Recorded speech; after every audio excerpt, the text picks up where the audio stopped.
it's just a crazy experience. Then the after party was even better because everyone was drunk. So I've got a comment from Ends Funk Comics. Ends Funk Comics. Ends Funk. It's Asian funk.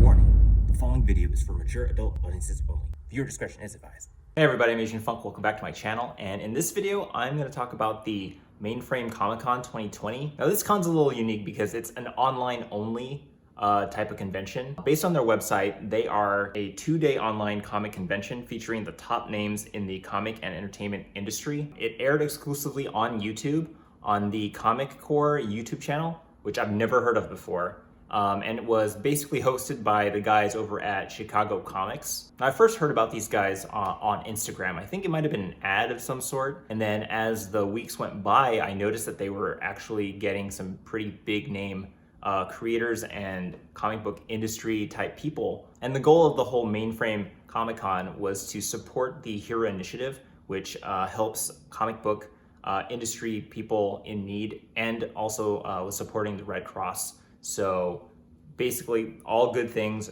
totally support it. And yeah, I thought they did a really great job. I was very surprised by the amount of guests they were able to get in such a short amount of time.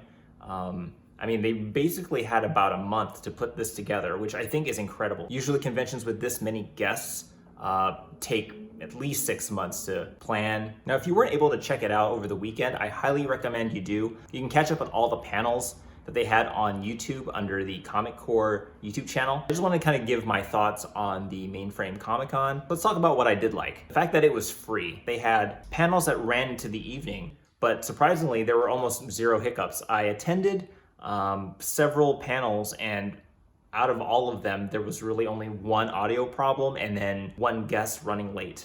Like, that was really it. Probably the coolest part of this online convention was being able to hang out with other comic book YouTubers, people that I've been following, people that follow me. I basically got to nerd out with these people, which I normally would not be able to in real life. So not only was that already like a fun thing, but then to find out that some of those YouTubers that you follow were moderating some of the panels, like Reggie from Reggie Collects was co-moderating with Brittany from CGC during the CGC panel. That was surprising to me. So I was like, oh wow, that's cool. You know, like John's Comics with Kids and Lords of the Long Box, they were both hosting their own panels. On Saturday, I attended the very first panel that they had, which was with Clark Gregg, who plays Agent Coulson in the MCU and on Agents of S.H.I.E.L.D. I attended the Andy Park interview, who is the director of visual development at Marvel Studios. He basically does all the concept art for all the character costumes, which is incredible. I saw the Kevin Eastman interview, which was at 8 p.m., the co-creator of the Teenage Mutant Ninja Turtles. On Sunday, the first one that they had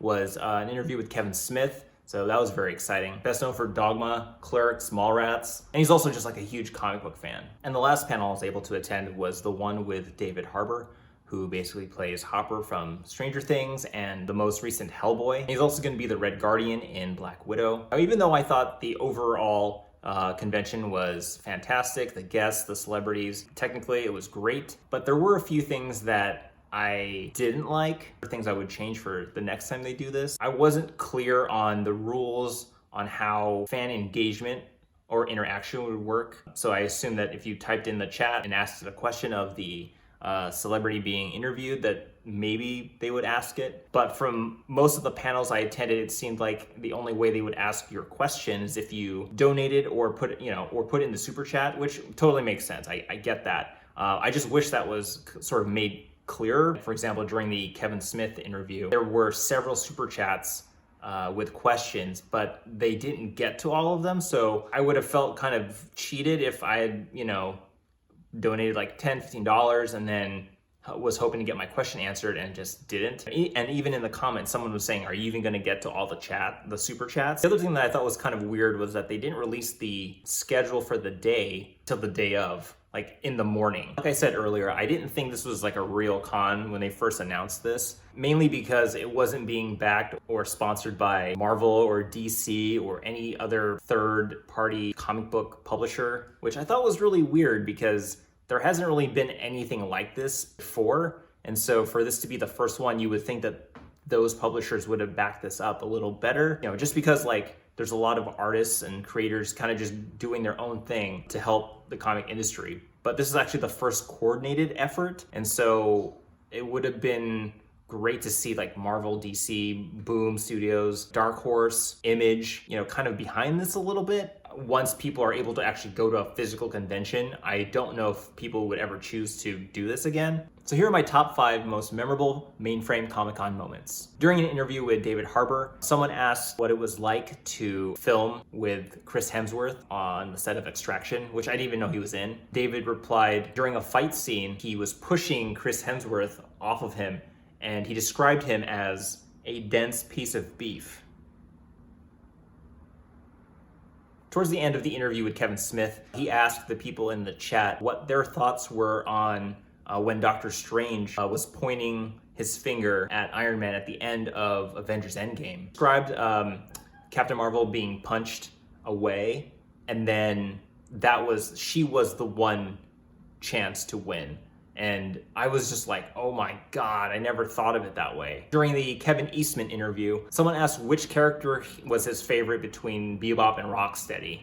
And his favorite was Rocksteady. During the Clark Gregg interview, the thing that really blew my mind was that I didn't know that he wrote What Lies Beneath, which is like this early 2000s horror movie starring Harrison Ford and Michelle Pfeiffer. And during the Andy Park interview, who's the director of visual development for Marvel Studios, he was telling a story about when he worked on the first Avengers with Josh Whedon, and he was showing a bunch of his concept art, and Josh Whedon pointed at one of his concept drawings and said, I want to make that movie. And he said that was like one of the highlights of his career. So I thought that was really awesome. And that's it. That's the video. Please hit the thumbs up button. Don't forget to subscribe down below. You can follow me on Instagram and Twitter. Otherwise, I will see you guys in the next video. Bye. This is Mainframe Comic-Con, with live appearances by Kevin Smith. From Marvel's Agents of S.H.I.E.L.D., Clark Gregg. Game of Thrones star, Nathalie Emmanuel. Star of Ant-Man and the Wasp, David Dastmalchian. From ABC's Nosferatu, Joe Hill, Jakara Smith, and Jamie O'Brien. Creator of The Toxic Avenger, director Lloyd Kaufman.